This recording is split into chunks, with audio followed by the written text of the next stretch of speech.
Startup Unscripted. The questions you have with the truths you need to hear. Help doctors get into practice the way they want to get into practice. Hashtag truth. That's why we put it out there. What we want to do is we want to bring truth to the startup game. And now your host, Michael Dincio. What's up, guys? Nice to see you. Welcome back to the show. This is Startup Unscripted. As you guys know, this is Michael Dincio, founder of Next Level Consultants. And man, when I listen to that intro, that music just gets me going still after 4 years. So I think I chose the right song. Today, we have some special guests on the program, and I'm excited to interview you guys because you've been in the business forever. Your name is carries a lot of weight, and for that reason, you're on the program. And so I'm going to introduce you guys. I got David Cohen and Liam. Krahe. That's a lot easier than what that looks like. Liam Krahe. So these guys are with Cohen Property Law Group. David owns and founded the group, and Liam basically manages and runs the whole show as the managing director. And we're just going to get into some leases today. So it's all about startups and leases and pitfalls. Folks, if you're just joining us and you didn't know about this podcast, like, we have been working on all of this content for the last 3 years about how to do a startup. And I think in 2020, we started at the top and we worked our way all the way through interviewing great people. And now, we're starting back at the top and working our way through. So essentially, we've gone through on kind of like in the second edition of the second season, we've gone through vision, we've gone through demographics and real estate, and now we're getting into the lease, and that's why these guys are on. So David and Liam, welcome to the show, guys. Tell me a little bit about your firm, just like quick and dirty, and then we'll get into some cool questions. Yeah, thanks so much for having us. We feel privileged and honored to be part of this. We've seen it quite often flowing through on the on the LinkedIn and popping in as well. So we definitely appreciate being a part of this, and we're excited today. As you mentioned, I'm David Cohen, and I'm the owner and founder of Cohen Property Law Group and also Cohen Law Firm, which many are familiar with, and it's our dental firm. And as far as startups are concerned, we do over 100 startups per year nationwide. And so we have a really great perspective on different startups and in particular, the leasing side of it. And that's why I'm so excited to have Liam here as well with me, who is the managing director of our real estate group and handles all the leases. Yeah, thanks, Michael. Hey, how you doing? Thanks for having me. I'm glad to be here with you guys and to discuss leasing. That's awesome. Well, so the way the audience, the way I kind of set this up is it's just three dudes having a conversation in a coffee shop. And the joke was that Liam is literally sitting in a coffee shop. So he's hot on the mute button right now. So he'll be in and out. We'll fire off our questions. He can jump in. I just came from a coffee shop too. And I'm drinking a super unhealthy Coca-Cola, but you would think that I have like a corporate sponsor, but I don't. For those of you watching on YouTube, which you should, if you can't, you can see us three jokers on there, and we sometimes can be a little animated, so check us out on YouTube. But guys, let's get into some stuff here. Let's get into some like nitty gritty. I think that's why people listen to the program, because we just don't hold any bars back and we just get right into it. And the lease is honestly, in my opinion, the most valuable document of a dental practice. Without a lease, you got nothing. Literally, you got nothing. Like, without a location to operate your company, what do you got? You got a bunch of patients and a great clinical team, a lot of really expensive equipment, but without the lease, what do you do? Relocate, and then the patients can't find you. So let's go through like the first steps of the process, and big picture, it starts with the LOI. And David, why don't you like set the tone for like how you and the real estate broker, and Liam jump in too, but how you guys interact on those first stages, or maybe you don't and they pass it once it gets to it, but just kind of paint the picture, big picture. What are you inheriting? What's important about the LOI? And then we'll get into some of the other mechanics of the lease later. Sure. So whenever we approach a lease scenario, there's really 3 goals. We want to help the client save time, save money, and save headaches. And the best way to do that is to involve an attorney at the beginning stages when the LOI is commencing, because actually I would say the majority of the time that we get involved, the client has already signed the LOI and we haven't had an opportunity to look at it. And so I think step 1 is making sure that get you involved. Yeah. Letter of intent gets signed, gets reviewed. Yeah. Now there are great advisors out there like yourself, Mike. And so, as long as you have somebody looking at it, I mean, we're biased, but we would like to look at it as well. But you need to have somebody that's on your team. Team is critical when you embark on a startup. And you got to have someone on your team review it, and you got to have your team set up at the LOI stage. And I think that's really helpful. In addition, I will say that the LOIs that we're seeing are not always that thorough. And again, when you're trying to save time, money, and headaches, you really want to get out in front of things from the beginning stage of the LOI. And there's sort of a delicate balance. You don't want the LOI to be so detailed that you have deal fatigue before you even get in the deal. The parties don't like each other. Landlord doesn't like the tenant. Tenant doesn't like the landlord. You don't want that. You don't want to get way deep. But you also need to get into it a little bit, enough to the extent that you know what you're getting into when you get into the lease, because the LOI is the foundation and it sets the tone for the deal. So, to summarize, I would say it's really important to get the LOI reviewed. And it's important to make sure that it has at least the key components that are foundational in a lease when you enter into the transaction. And what we find is that in a startup, most of the time, the landlords are corporate sort of institutional landlords, and they have tougher leases and tougher lease terms a lot of the time than, for instance, if you were doing a lease back when you purchase a practice from the doctor who owns the building that is leasing it back to you. This is different a lot of the time. And so it's really important to really be on the ball. And Liam, I'll kick it to Liam to see if he has anything to add to that. Yeah, no, you hit the nail on the head, David. Too often we see, incomplete LOIs or LOIs that aren't fully hashed out. That don't address some of the more material terms. And all it does is create contention during the lease negotiations. Yeah. It creates delays. It slows the process down. And as David and I are different than most other attorneys. We like to work at a pretty fast pace. We understand time is money. We want to close transactions. We want to keep things moving. And the last thing we want to do is sit there and waste our time going back and forth over terms that a landlord's never going to agree to, but we could have addressed on day one when we put an LOI together. The other really important thing too to consider is the type of space that's being occupied. Is it a first generation space? Is it a second generation or third generation? If it's a first generation space, there needs to be provisions in that LOI that set forth the construction and build out of that space. Too often we don't see that, and now you've lost all leverage, and maybe your intent is entirely different than somebody else, your intent for that space is entirely different than what the landlord intended it to be, even though they expected the same use, and generally understanding of what it's going to be used for. It's just the construction on a dental space is complex. Much more complex than a traditional retail space. And so, the landlord's it's not just the landlord reviewing and confirming that, it's the landlord's lender.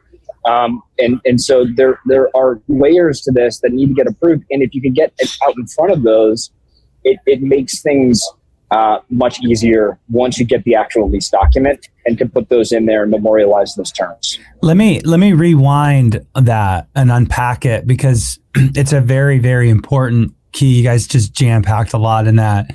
So just kind of rewinding a bit, I'll set the tone, and I didn't tee it up good enough, but an LOI, guys, is not binding at all.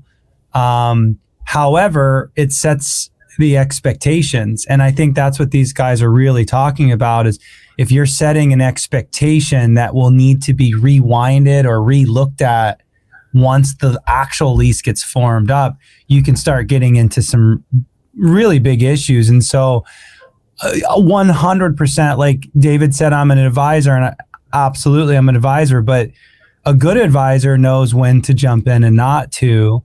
And yes, I see the same things over and over. However, there's just pieces to a lease that I could never touch, or things that I might not be able to see because I'm not an attorney. And so I think it's really important to get an attorney involved just to set some of those expectations. But again, there's got to be some pitfalls, though, that you guys might have about going in too heavy or too complex on an LOI too, because there's something to be said for, baking the cake too much before you even get into the lease. I guess I was trying to be witty, but I got nothing there. But I think you guys get what I'm trying to say here. Is there something to be said for that, though? Like, keep it simple, but also help me out here, guys. Yeah, I think the key to the letter of intent is you want to outline the most material terms so that everybody is on the same page going in, and you're not, as you said, Mike, rewinding, right? And I think there's definitely a delicate balance there. And as we referenced before, if you go in too heavy, you might build a bad build a bad rapport with the landlord, and they may be less likely to be flexible going into the deal because there's probably a lot of deal fatigue. The landlord has already spent a bunch of more legal fees than they wanted to on their LOI, and they may just be a lot shorter with you on the actual lease if you go in way too heavy on the letter of intent. And so the key is to make sure you outline the most material terms. And I think that's really kind of what we're getting at here. And I think that's a great point, Mike. What material terms would you guys like to outline? Is that where you're going, Liam? Yeah. I see you quick on the draw.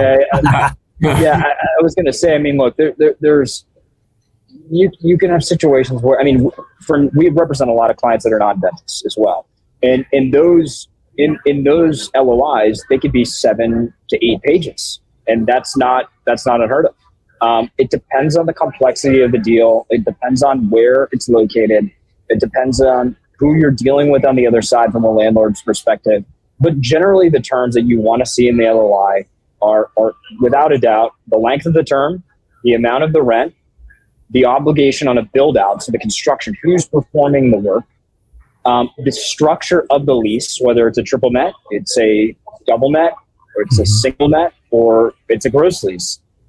You need to understand that. And if it's a gross lease, that changes things dramatically. But most of these leases we see are going to be net leases, which means that the expenses that the landlord has are passed through to the tenant, which includes not only just operating expenses for the property, but also taxes and insurance. So what we'd like to do is not sit there and negotiate in detail or ad nauseum all of the nuances of those provisions, but we certainly like to hash out some of the exclusions that should not be passed through to the landlord or from the landlord to the tenant at that time. One other key piece would be to discuss any cap on those expenses. That's a really important thing. Again, you have limited leverage as a tenant oftentimes as startup dentists, but there are certain things that you can fight for and should be fighting for, at the onset. And one of those would be ways to try to fix or control some of those pass-through expenses. So that would be something in there you would want to do. Any assignment or transfer rights, that's a huge issue that we constantly see dentists, doctors, even non-dental, even non-doctor deal with. They want to have an exit strategy, or they as part of their business model, they want to sell and they want to leave that space, or they want to be able to exit. If you don't agree on that term, that could be a deal breaker. So having that explained in the LOI is important. So Liam, I love that you brought up exclusions and you started getting into some definitions of triple net. I want to want to hit some of these things later on the episode. Yeah. And I want to make sure that we're super clear. Definitions of triple net and the exclusions. Do you have those in the LOI, or do you hit those later? We'll put in typically if we get a chance. So if we have the luxury of being able to get and prepare an LOI or negotiate an LOI, I certainly will work at least a list of some exclusions. It's not meant to try to over lawyer it. It's meant to just eliminate that as part of the lease negotiation. Perfect. And generally, there are standard ones that most landlords will accept. And so it's good to just get those out in front, because if the landlord's saying to you at an LOI stage, no, we're not going to accept those, then it's probably something you got to look. You may want to look a different direction, because that could be a pretty significant deal.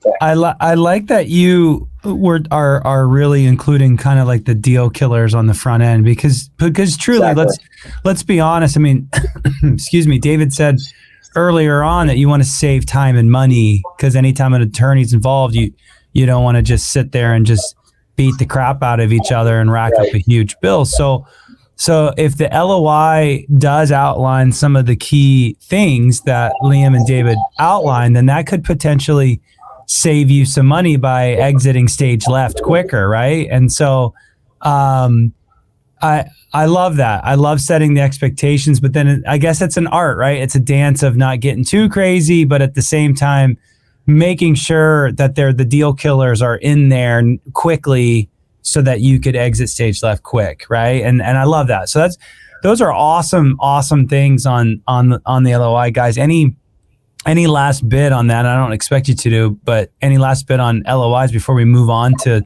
some of the complexity of the actual lease?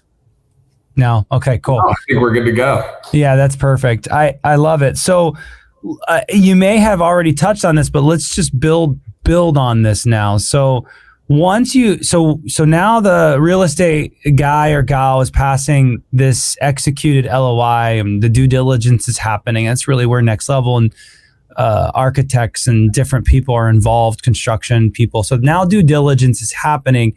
Meanwhile, you guys are coming in and you're going to start, I hate to say it, put your boxing gloves on and the match begins, right? And so what are some like key or maybe 3 to 5 things that you find tend to be, pitfalls or issues that maybe a non-dental attorney or someone that doesn't have a lot of experience doing these dental leases, like what are some of the things that you guys are looking out for, like quickly with all of your knowledge, just in the lease part of it?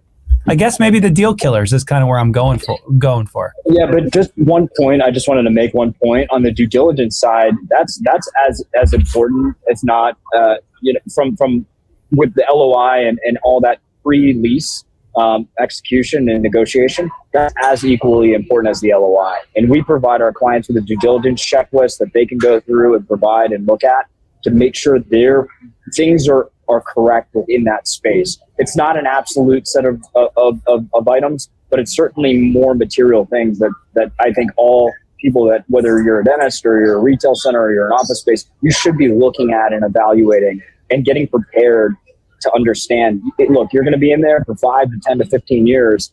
You need to understand the space, and you need to understand how you're going to operate within that building. So I think that's as important, if not more important, than the LOI. Let's hit some of those things. Let's hit some of the due diligence checklist stuff if you guys have it readily available. Why not? My brain's going towards have a contractor walk the space, exactly. Have a space planner get in there and do a floor plan. Exactly. Yep. Is that kind of, yeah. So yeah, those things. And it depends on the generation, the space. So is there first generation space? Is there second generation space? If it's a second generation space, is there an assumption that you're going to be using or assuming like an existing HVAC system? It would be great to get somebody in there to look at that, because chances are you're going to be obligated to maintain, repair, and replace that. To look at the structural elements of that space. To understand if you're going to be able to install, one of the things that we get questions on is med gas. Can we install that in here? That's often considered a hazardous substance. Are you going to be able to do that? Can you run the lines for that in the space? Is the landlord thinking about that when they're doing this? They may not have the ability to even do that. So those types of things, just really understanding from a construction and operational standpoint, are you going to be able to carry out your business operations in there? Again, it's not that if you find out 3 weeks later, during the lease negotiations, it's a bad thing. No, obviously you could back out if you don't sign the lease. But the point is, we're trying to eliminate that wasted time into doing it on the onset instead of a week before you sign the lease. Yeah. I love, or God forbid later.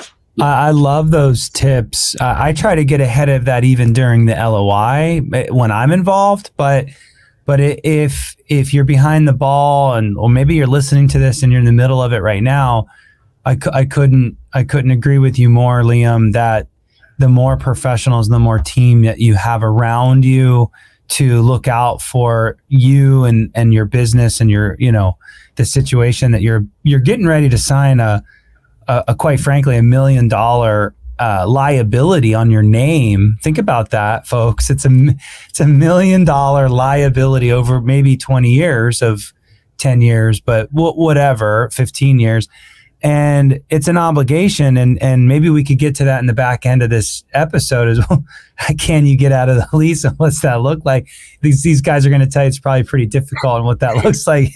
but due diligence should start. I like to kind of get started with due diligence when I feel like I'm at like the last 10 yards or maybe the red zone of the LOI. So we know we're probably going to get this where there's a couple little things that we're bickering about on the LOI, but it's going to happen. We're not going to die on the hill over something. And then that way, a lot of that's out of the way, and then the attorneys can really get going. But yeah, it's expensive to walk away from a deal. It happens quite often, unfortunately. So anything else on due diligence? That's fantastic, Liam. Thank you for making us do that. Yeah, absolutely. No, I mean, we could discuss it. Again, if anybody has any questions, feel free to reach out. We can provide, more details about that. It's really site specific, but we do have some general ones that we can go through. So if anybody has any additional questions or concerns about that, feel free to reach out. Love it. Love that. And I'll actually have below in the descriptions here. For those of you watching, there'll be just some descriptions on how to get a hold of these guys, and also in the recording of whatever you guys are using, whatever platform, Spotify, YouTube, iTunes, and the whole thing. So I'd love to give something to these guys. Maybe you guys have a due diligence checklist or something that you could give them just to give as a big give here of being on the program. Okay. So now let's go to the lease, and thank you, Liam, again for the due diligence stuff. So now that you had a minute, David, I'm going to put you on the spot because you've been quiet. So what are some of those key things in your mind that you've seen in all the years that you've done this that might be deal breakers during the lease process, and how to get through those big things quickly, and then can maybe work on some of the ancillary stuff? What are the big things, the walkaways, no, this doesn't make sense, let's move on? Yeah, there have been a couple in particular that have popped up more recently that I would say can be complete deal breakers. One of which is a relocation clause. We've had, we've seen that a bunch, particularly with those that didn't get their lease reviewed to begin with, and they're coming to us asking if this is something that's allowed to be done. And what a relocation clause is to the audience is, and the listeners, is a clause that essentially says the landlord can relocate you. And for a dentist, that's a massive burden, particularly because the space is built out for you as a dentist. And also, you don't know, there are expenses in connection with being relocated, and it's really expenses.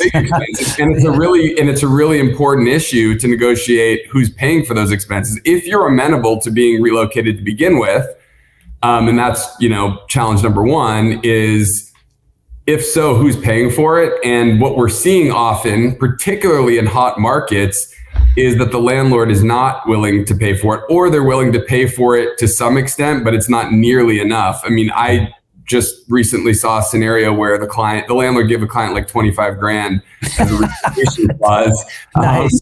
And their new build out's like 400 grand or something like that. So that doesn't work. And so that can be a big deal breaker. And number two, sadly, we are often seeing clients come to us, again, that didn't get their lease reviewed to begin with, that are saying that the landlord is saying they get to profit from the sale of that client's dental practice business. And what? Yeah, and this is not a one-off. Like we've seen this several times.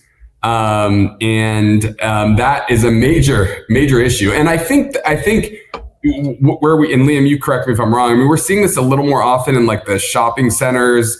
I think those types of clauses are really built more for a retail type of lease, but our clients often are getting stuck with them that, we're having to take on and see what their rights are. And it's really important. And the other thing to understand is it doesn't always say in the lease in black and white, landlord gets to 10% of the sale proceeds of your sale. It is very hidden, vague. Times very vague, very hidden. Then that means it's open for interpretation for some judge to figure it out, and that's scary. I mean, it's definitely open for interpretation, but the problem is like there has been a precedent set for that language being interpreted in the way that the client wouldn't want it to be interpreted. And so, that is massive. Like to all those out there, these are game-changing clauses in leases. And I kid you not, I mean, we have seen many not get their leases reviewed at all. Wow. And so, and we've had clients that we've pointed these things out to, and believe it or not, have not taken one change, item to the landlord and just said, well, I'm just going to sign it. Thanks. And so the point is, these are two big examples of potential deal breakers. That would be a deal breaker. Yeah. Those two are, there's no potential about it. My clients, that's a deal breaker. We're moving on. Right. Yeah, it's called a profit. It's called a profit sharing interest. And really you're seeing these, you see them come up and it's through cycles. And we saw them 10 years or 15 years ago during a down cycle where rates are increasing and it's more attractive to sublease. And the premise behind the clause is really meant to allow the landlord to participate in any additional rent that the tenant would achieve through subleasing to a third party. Well, that makes more sense. That doesn't make him sound so greedy. However, wow. However, though, there are definitely provisions we see that are structured that basically say, and the logic behind this is, look, you are choosing to lease in our space. We are allowing you to occupy the space. So if you're going to sell your business, the business was grown and developed here within this space. And without us as landlords allowing you to do it, it technically wouldn't have happened, or it may not have happened to the extent it did. And so therefore we should be entitled to a certain profit as a result of your performance and your ultimate sale. So does that mean that when you have a slow start, they'll chip in? Since they're taking it on the gains, I think we got to get a little bit more creative and get it on the losses too, guys. Come on. Actually, you guys should do that. You should counter on the next one and say, if our projections aren't at least $1 million or 800 in the first year, you guys are chipping in 5% back. Right. Hey, that's a good deal. That's a good deal. It's hysterical because when we educate clients, like especially on the dental side, that so we'll explain this is triple net, this is what you have to pay. And they're surprised by hearing that because most people think it's a similar, like a gross lease, like a residential lease, if you haven't really gone through a commercial lease before. But then I explain, well, it's actually not that bad. If you're a retail tenant, you'd be paying what's called percentage rent, which is typically attributed to retail tenant lease. And it's like it's between 8 to 12% of your gross revenue derived from the space. So not only are you paying base rent, paying all additional rent, but you're paying percentage rent, and then potentially any proceeds on the sales of your business. It can get crazy. All right, can you guys go through some triple net stuff? Because Sure. I feel like it's such a wide range of kind of like what's common and what's not. And even I get a little confused sometimes, and I see this stuff and talk about this stuff almost every day. So can we just have a minute with triple net? And what does it mean? How is it defined? What's fair market? What's not? Can we just break down NNN real quick? Sure. Do you want me to take it, David? Go for it. So just, I think big picture, a lease has multiple, there's different cost categories. And what I mean by that is expenses to the tenant, what the tenant's obligated to pay. And generally speaking, you have base rent. Base rent is the amount of monthly rent that you're paying to occupy and use that space. In addition to base rent, depending upon the structure of the lease, but we're talking about triple net right now.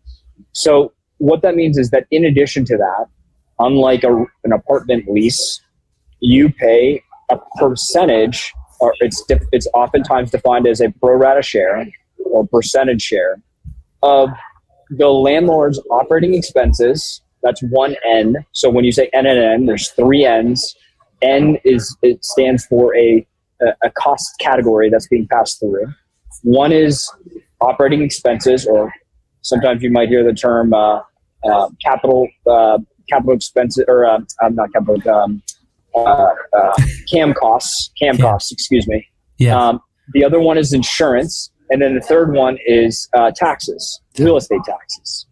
And so the tenant in a traditional triple net lease would pay all three of those, in addition to base rent. There are a variety of different structures of that, and how in the type of lease, you might hear the term absolute triple net. That would mean all three of those, plus all of the maintenance, repair, and replacement costs. So when you think of like an absolute triple net, that'd be like a CVS or a Walgreens, single tenant, corner parcel. They are obligated to maintain everything. It's a mailbox check for the landlord. It's all hands off. They're obligated to do everything. In a traditional office or retail shopping center lease, triple net, it's not that comprehensive. The tenant has its repair and replacement obligations. The landlord has their repair and replacement obligations. Then it becomes a question of can the landlord pass through those repair and replacement obligations? Oftentimes and this is where lawyers step in, will try to exclude some of those pass-through costs. Mm-hmm. And the reason they're excluding them are because as a tenant, you should not be paying to improve the landlord's property. You're paying to maintain and to an extent repair it for your usage of it, but right. The goal is not to enhance or make the landlord in a better position by essentially occupying and using the space. Well said. Yeah. Mm-hmm. That's perfect. So that's just the general concept of it. I love it. You did a great job. Anything to add to that, David? That's fantastic. It's perfect. No, I think that was great.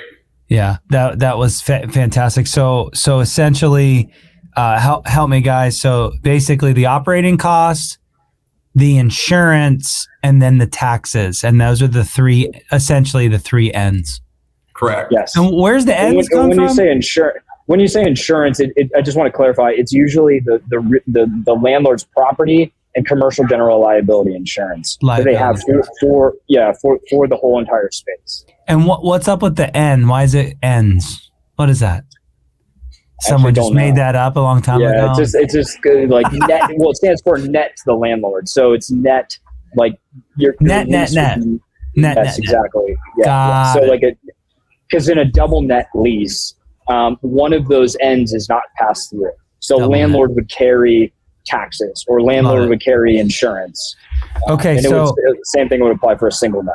So digging in a little bit deeper on one of those ends, I feel like insurance is pretty standard, and taxes that's pretty standard. The operating expenses, which Liam, you were getting into a little bit, That one's not so standard, and I do have a trouble looking at that and saying, well, what are the guardrails here? Is this the landlord's brother that's overcharging the building for clearing the snow every week?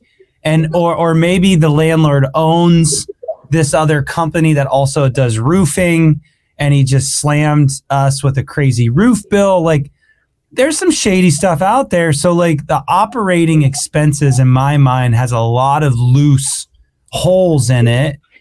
Can you guys, any feedback or anything there? Like, are there I think you said caps. You can do caps and stuff. Like, or do you define what that one? Yeah. So yeah. Thank you.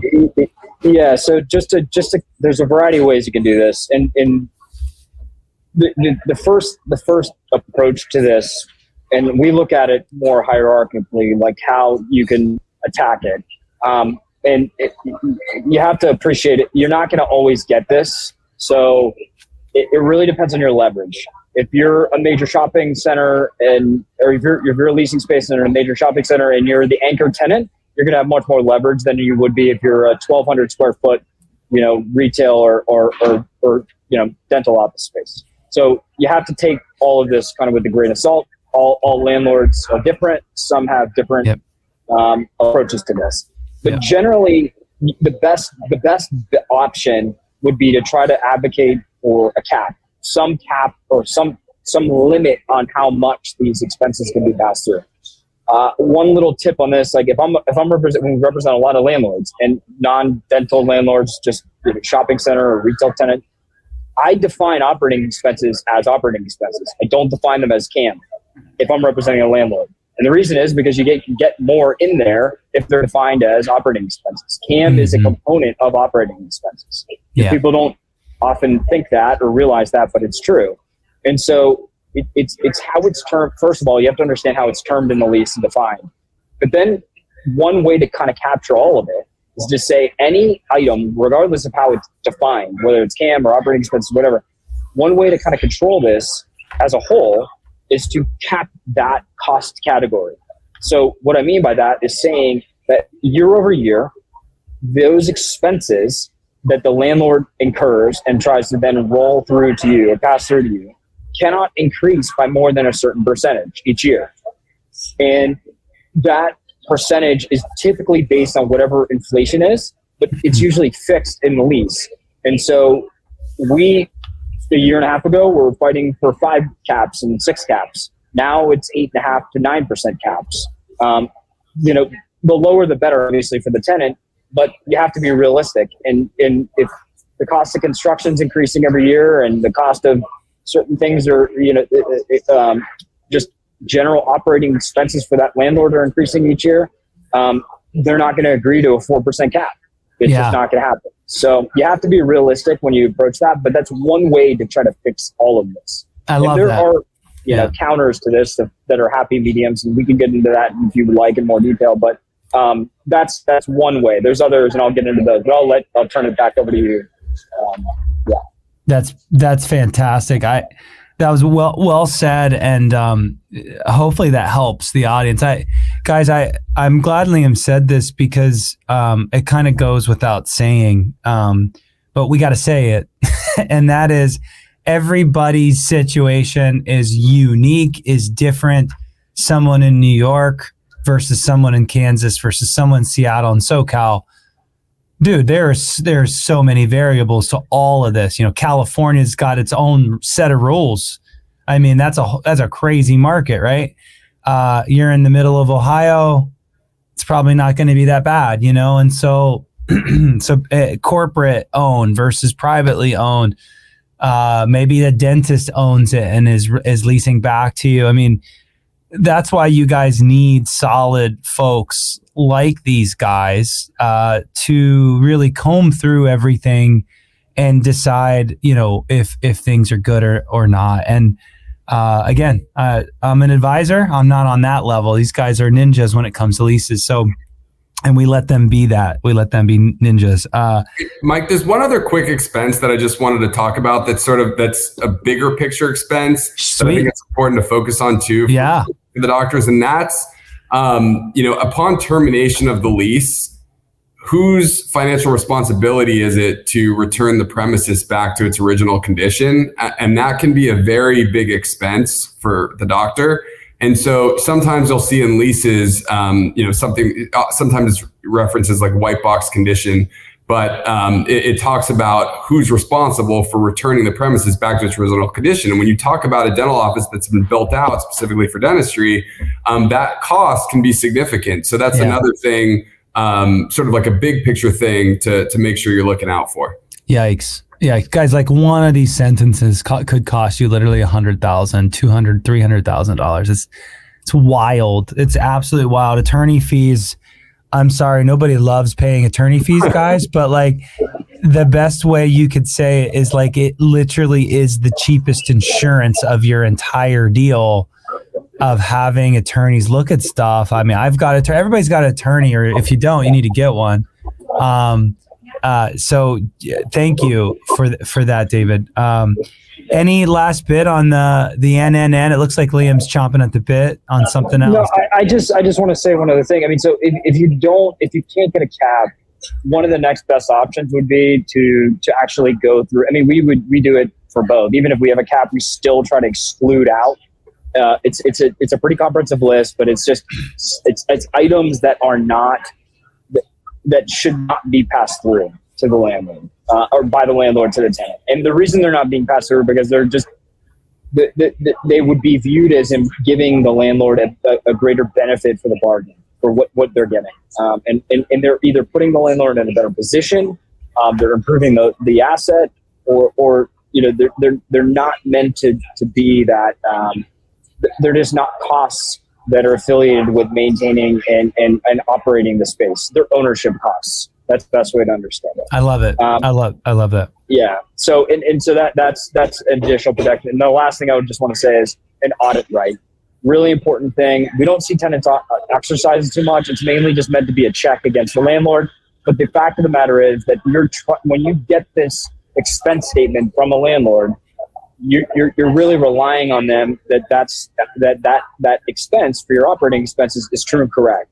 And so you should have the right to be able to look at those books and records and to if you feel that those expenses are inaccurate. And it's market to have that in a lease, and we always will include that. What happens when you do an audit and you find brother is shoveling snow for $20,000 a year? Well, there would have to be a reconciliation of that, and that's part of that. So without that, you don't have the right to seek that reconciliation. You really have no right to find that out, but you would certainly not have a right to get a reconciliation. So without it, you're basically just taking the landlord's word for it. So asking for an audit and having the right for an audit, but then you also warrant you some privileges that if you find some nonsense that you could retro and normalize a market expense, it sounds like, on those certain things. Yeah. Yeah. And a DSO might, this is kind of in the context of the dental space. A DSO, if they're coming in and buying a practice and they feel that the operating expenses exceed what they should be for that space, we have actually seen them exercise audits. They've made the tenant exercise the audit to confirm that they're in fact true and correct. And the DSO, so let me guess, they bought the practice from the dentist. Dentist holds the property, so now they're associate. It's before that. So as part of their due diligence, so they'll want to see, because they're inheriting the lease, they're taking over the space. They're looking at these expenses and they're saying, well, these seem to be a little bit higher than it typically should be. I want to see these. But if you don't have in your lease, that might cost you the deal. You might not be able to close the deal without it. So something to consider. Well, guys, I usually, excuse me, I'm having a cough attack today.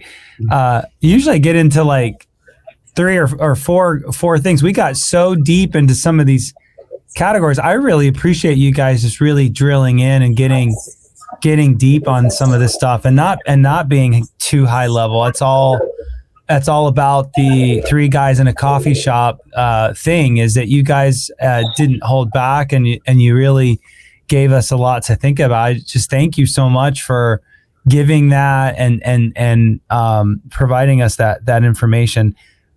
Clearly, folks, these guys know what they're doing, and you know, there's probably, I don't even know, 75% more of a lease that we could get into today, but unfortunately the time is money. I guess we got to jump. But any last minute, any last things that you really wanted to impart on the audience? And it's okay if there's nothing, but like anything else on the lease topic that you got to get off your chest. And if not, then I need one story. This is story time. Give me a story, guys, of all the deals you've been on. Give me a story of like the craziest situation that you've seen on a lease, if you have it. So one last thing or story time. Go, one of you. I'll defer to David on that one. He's got some good ones.